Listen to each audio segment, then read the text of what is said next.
Hello and welcome to Seeing Potential Commercial Series. I'm Jessie Ellis, owner of Gable Design.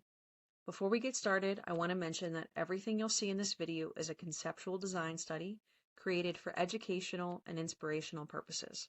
These concepts are not affiliated with the property owner, listing broker, current tenants, or any future development plans. The goal of this series isn't to critique existing buildings, is to celebrate their potential and explore one of the many possibilities they could become through thoughtful design. Today's study takes us to 20 Market Street in downtown Harrisburg, Pennsylvania. Let's see what potential we can uncover. Right, let's get started. On my screen here, you all see the lovely Google Maps. Whenever I evaluate a commercial property, I don't start with the building, I start with its surroundings. Great projects are shaped by context, especially in the commercial realm. Looking at this location, you immediately notice that we're in the heart of downtown Harrisburg, within just a few blocks of Harrisburg University, Whitaker Center, Strawberry Square, the Hilton Harrisburg. There's also the Crown Plaza Harrisburg here. We also have our state's Capitol complex a block away, and the Amtrak train station. So we're really in the middle of some primary functions within this space. So there's thousands of people who could potentially move through the city every day in that area. So that tells me that this building already has one of the most important ingredients for success, and that's a strong location. Now let's learn a little bit about its story. Street view. She's pretty. She's got a lot of potential, and I just love it. So let's go through it.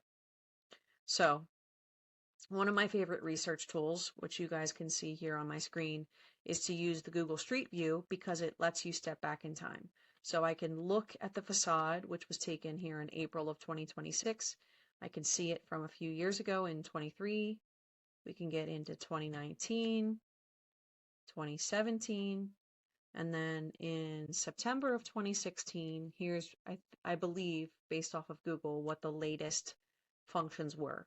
This left-hand side was a pharmacy, and this right-hand side was a barbecue and grill space. So this kind of tells us what the primary functions of those spaces were at one point. So like many downtown buildings, this property has evolved as the community around it has evolved. And that's exactly why I enjoy doing studies like this, because every building has a history, and the exciting part is imagining its next chapter.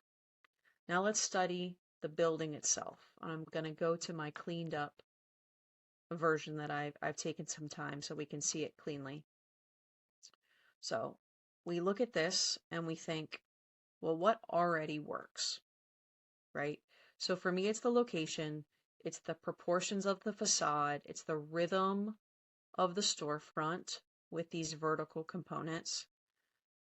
And cherry on top is the fact that there's already an existing beautiful mural here done by the community that gives us a great anchor when looking at the building. Now, one thing to note too is that this is a one-way street.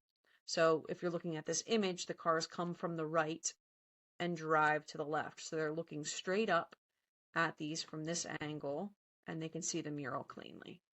Design questions really start to begin is, how can we be more transparent? I do think that currently it's more closed off based off of the primary functions that we could potentially utilize for today. So how do we create more transparency? How can we invite people inside? And how can we strengthen the connection between the building and the sidewalk? How can we pull people in for this proposed space? And how can we help the storefront better express everything it already has going for it? Now, I can make this 1,000 different ways. So the best way that I ground myself, as well as explaining it to you, is to create a theoretical client. Now, every study in this series receives a theoretical client, not because it's the only answer, but because every successful design, again, starts with understanding who you're designing for. So looking at this location and who I personally know to be doing well or expanding, I chose Harrisburg University as the potential client as they expand their campus. So it immediately came to mind, and they're just around the corner. They're continuing to invest downtown. They serve thousands of students, faculty, and visitors, and it made me think about university towns across the country. And many of them have dedicated campus stores. That's becoming more than just retail, it becomes part of the campus experience. So today's design question became, what if this became Harrisburg University's campus store? Thinking also too of financial responsibility and not just ripping the whole face of the building off, but utilizing what we can.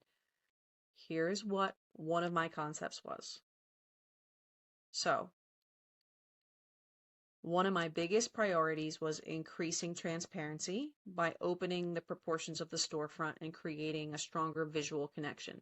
So we kept all the verticals and we opened up these spaces here to have unique opportunities for retail display. And the mural, again, continues to remain exactly where it is because it's important and fantastic. And then I introduced a more prominent entrance and an illuminated marquee to the right. Again, because this had such verticality and it was primed for a marquee sign, this was a really great way to accentuate this is the main entrance, to invite you in that way, and then it allows the rhythm of the space next door to still stand on its own. So it's all about rhythm and invitation.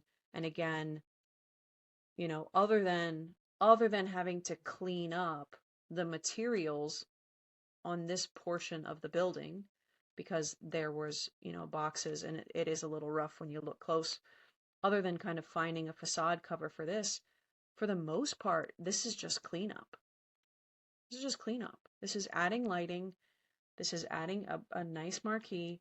And then this is taking away some brick within here. Now, obviously this component could cost you a little bit, but thinking about it structurally, the header that is in here remains. All you're doing is taking out some brick. And if these columns required some brick restoration because we took away the diagonals, you see how it kind of diagonals out?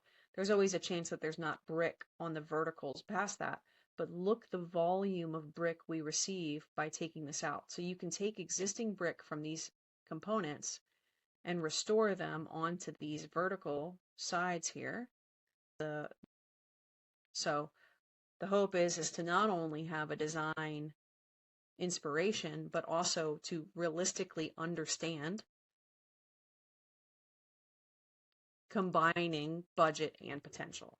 So with that, I wanted to again make a more prominent entrance and an illuminated marquee, updated storefront glazing, refined the architectural lighting, adding subtle facade improvements so that the design complements and not competes with the existing architecture. And rather than replacing the building's character, the goal is to reveal it. So that's the heart of seeing potential, not telling buildings what they should become, but exploring what they could become. I'd love to hear your ideas. If this were your building, what business or organization would you imagine here? And if you're a property owner, broker, developer, or business owner with a property you'd like to see featured in a future study, I'd love to hear from you. Thanks for watching, and I'll see you the next Seeing Potential commercial study.